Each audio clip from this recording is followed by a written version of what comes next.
Welcome. In front of me I have Xiaomi Redmi 9T, and today I'll show you how you can turn off or turn on Watermark. You have to go for the camera, next you have to tap on the right upper corner, click for the settings, and when you are here you can spot the watermark. As you can see right now it's turned off, but if you want to activate, just tap here on the device watermark and just take a look. When you take a photo, for example of this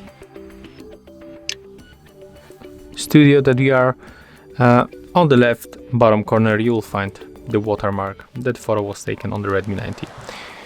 And that's all. And of course, if you want to get rid of that watermark, you have to simply tap on this switcher another time and it will be disabled.